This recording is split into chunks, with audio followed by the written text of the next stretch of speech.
How do screens affect child development? That's the topic that we're going to address today on Flourish-Meant. I'm your host, Tina Yeager, and today's expert guest is Ginny Cruz. She is a pediatric physical therapist and award-winning author, and her latest book is The New Mom's Guide. Welcome, Ginny. I'm so excited to have you on the show today. Thank you, Tina. I'm happy to be here. Ginny, what is the appropriate amount of screen time? I don't really have on the top of my head what it is for teenagers and all that, but for babies up to like 1 year, it's 0. And I realize that nobody's meeting that. Okay. The exception is FaceTime with family or, loved ones, like your grandmother, dad's or mom is deployed overseas or they're away from home, they work. Those are considered okay. And the children do seem to recognize when that person actually shows up that that's the same person, which is good. They do recognize the same person. And then they realize they're a real person and not just one-dimensional type image on a screen. And then up, I think around 2, they can start to watch it maybe about an hour a day, but should be like educational programming. So I realize, moms really honestly are probably, most of them are not meeting that. The thing that the new research is showing that some of the best way a mom can impact her children's screen time and her attachment to her children is to limit her own screen time. The mom's downward gaze on whatever she's looking at sends a nonverbal communication to her child that she's not interested in them. She's busy. She's distracted. And that downward gaze and that not really being attentive nonverbally gives the child the cue, if you will, that okay, she doesn't want to communicate with me. And so moms need to also kind of look at how much they are on their phone. Is it really something that has to be done now? Could it be done when the child is also doing something? And they're busy, they're happy. And so I think we're all a little bit guilty. I know I'm guilty of, I could spend a lot less time on my phone if I wasn't just killing time on my phone, like looking to see if there's anything there that's interesting. And so just trying to maybe just take a good inventory of that and realizing there are times you have to be on it, but there's probably a lot of time that you don't. And to try to limit that. And then the more you're off your phone, the more your child probably would want to interact with you. There is a growing trend of replacing human interaction with digital interaction. Can you talk about that just a moment? Well, I haven't read any specific studies on that, but I'm very afraid of that. I'm very afraid of that. I have seen some reports. I haven't read them thoroughly enough to speak intelligently on them, but there's a lot of fear of parents buying toys that are AI, like little robot type things that basically are replacing human interaction. And, I just don't think that's based on the research I've read and that we've talked about today, I just really think that's not a good thing to do. I think we need to go the other way, back retro, if you will, off screen. And as a Christian, I tend to look at it and try to explain it to moms like, God already gave us everything you need to raise a healthy child. His world is sensory rich, smell, taste, movement, everything is there. Technology, we don't need it. Children don't need it at all. We raise children fine without it. And we're finding all these problems now that we didn't have before. And the main difference is the technology. And so trying to think about what did God already give us? That's really what children need. They need human interaction. They need interaction back and forth. They don't need a lot of toys. They don't need toys that do stuff for them. They need toys that they have to make the toys do something. That's how they're learning. Like blocks are better for your brain than a tablet. But most parents would think, well, the tablet's got to be better. It's, it's more exciting. It costs more. No, plain blocks and a baby doll, they could do a lot with that. if that's all they have. But if they have lots of things to distract them, they're going to go to the things that basically entertain them, not the things that they have to make it entertaining. There's so much overstimulation of children in visuals and sounds right now. I was watching a commercial that was on a show I was watching on television, and it was a kids movie or kids show or something. So it was directed toward children, and it was lots of color, lots of flashing, lots of changing from one partial conversation to another partial conversation. The sentences weren't even complete. It was jumping around all over the place. There was just so much coming at the child in that commercial all at once, even more than an adult commercial. How does that affect kids' processing when they're getting overstimulated with this barrage of sensory input and it's all visual auditory, not sensory, like tactile input that they're supposed to be focusing on? Well, a lot of times children will communicate non-verbally. Okay. By that, I mean, babies will just go to sleep. They'll just shut down. Like you may see them at Target or somewhere and it's just loud and blah, blah, blah. And they just go to sleep because it's just too much. Or they may scream and act out and become very difficult to do the errand with because it's too much. It's just too much. And our world has way too much incoming information. The homes that I've been in, and I've been in, probably thousands of homes, the homes that I've been in that were mostly quiet, they might have background music, nursery rhymes, or just the Alexa going with background music, soft sounds. Those are more conducive to a child having time to explore what's going on in their own brain and the opportunity to communicate. But when they get overstimulated, which I think most homes today, they overstimulate me, but I'm an introvert, so it may just be me.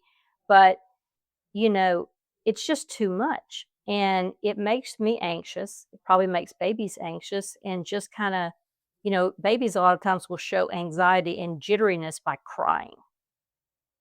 They just scream and cry. It's like they don't know what to do with all this information. And so quieting the house down can help a lot of children. The other thing is most mothers don't realize that, babies can have different sensory receptive levels. When you have a baby that is like a hard baby to deal with or under responsive, you kind of learn about it, but you don't really realize it till you need to learn it. But some babies are over reactive to, like fluorescent lights, too much light. We have very bright homes, especially today's LED lighting. We've tuned it out a little bit, but you can try just softening. I've had babies that I have just turned the lights off in the treatment room and they'll quieten down. But if the lights are on, they're crying. And all I did was turn the lights off. You could still see because I had windows. But so I had natural light and just voices, no toys and no, wind up things that are making all kind of electronic sounds, and they would stop crying. So parents can kind of also, once you kind of realize and think about what do they smell, what are they feeling, what are they hearing, what are they seeing, maybe it's too much. Try turning the lights out, or maybe making the house a little bit warmer, putting on some more clothes or taking clothes off. Just trying different things to change their sensory experience. We all have things that we like, right, to calm us down. And babies do too. What are some alternatives to putting your kid in front of the screen? It's an easy solution when you're busy and you've got to keep that child occupied. How can you reintroduce some of those sensory experiences, those tactile types of toys into your kid's life? I know that transition can be very difficult. What are some tips that you have for parents about what toys are really helpful for kids developmentally and how to transition into those? Well, some of the toys, I guess, would be easily classified as Montessori style toys. What I tend to tell parents is to take a really hard look at your toy inventory. Most homes have way too many toys. If you're complaining about you're constantly having to pick up stuff that your baby doesn't play with, put it away, hide it. I used to put mine in a black garbage bag when my babies were asleep, and I would hide it, and they would forget about it. Children need fewer toys than you think. So maybe cut that toy inventory down by half, possibly. Don't do it while they're there. Do it while they're asleep. Take away some of those toys. If the batteries aren't working and your child's not playing with it, take those away. And try to go for some of those like blocks, things that your baby is going to have to do things with.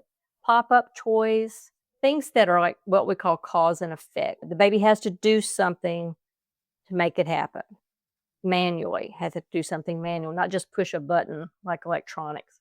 The other thing I would say is to do a little bit of pre-planning. It's not like it's super stressful for moms, but maybe have a thing where look at your daily routine. Most moms, or a lot of moms, I should say, start the morning with the TV is already on. The TV is already on. You sit your baby in the high chair, you sit them at the table or whatever, and you let them watch a show while they eat. That's a good time right there to change that routine right there. When you start changing that routine, I would recommend you don't go cold turkey. Maybe your child is watching 30 minutes of shows, cut that to 15 and do something else. The easiest thing to do is to have an activity set up before your child gets there. Like you may have magnetic tiles on the refrigerator. And you sit them in front of the refrigerator and let them play with, and just hand them things and they'll start kind of interacting with that. And don't introduce that tablet. Now, if they start to fuss, then you can start giving them a tablet, maybe do it only 15 minutes. But try to look at your routines and see where have you maybe proactively introduced the technology. Your child didn't necessarily ask for it. You proactively put it there. So you can start to work as pull that back, look for things that you can introduce and have there, like when your child gets up from a nap, the books are already out to read, or things like that are already kind of set up, and the tablet is out of sight, out of sight. The other thing, if you use the TV, which a lot of people do, I'm reading a lot of moms saying that they have realized that a lot of the new TV shows like Bluey and things like that, the colors are too bright, the action's too fast, it's too loud, and their children have an absolute meltdown when you take it away. So they introduced themselves what they watched when they grew up. 90s television. Barney, Thomas the Tank Engine. They've gone back and started using DVDs or VHS. The kids love it. It moves much slower. It's not digitally enhanced. It's not like coming at you like, wow, this is like being in a movie theater. And children, you turn it off, they don't have a meltdown. So you can alter kind of what you're using instead of trying to do the latest stuff. And then also, like I said, try to think about where have I put the tablet or the TV in front of the child for my own benefit. I need to do something else, or I don't want to have to interact with my child. I need a break, and try to see kind of where you can start to pull that stuff back and have something already there for them to interact with when they wake up from that nap or wake up from their nighttime. Ginny, what is one final tip that you'd like to leave with the audience today? I think my final tip is just to realize that it's not that the screens are the worst thing in the world. It's how much we're using them.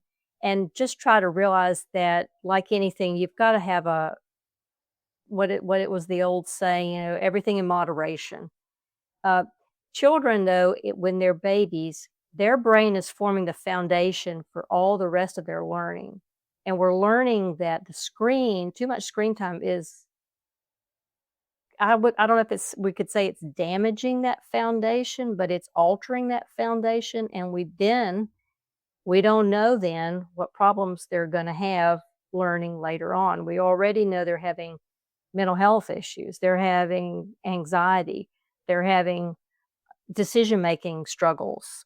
And none of us want our children to have that. And so if you change what you're doing early on, you can help your child not suffer from that. Ginny, how can people stay connected with you and get a copy of your new book, The New Mom's Guide? Well, go back to my website at ginnycruz.com. You can find my Facebook and my Instagram there. You may want to follow my Instagram, which is Ginny Cruz Author. I'm trying on a regular basis to post in my stories. I find accounts that are sharing a lot of screen-free alternatives. Moms are coming up with stuff and sharing it, and I'm trying to post that regularly in my stories. So if you need ideas for babies and toddlers, get on my Instagram account and start following my stories.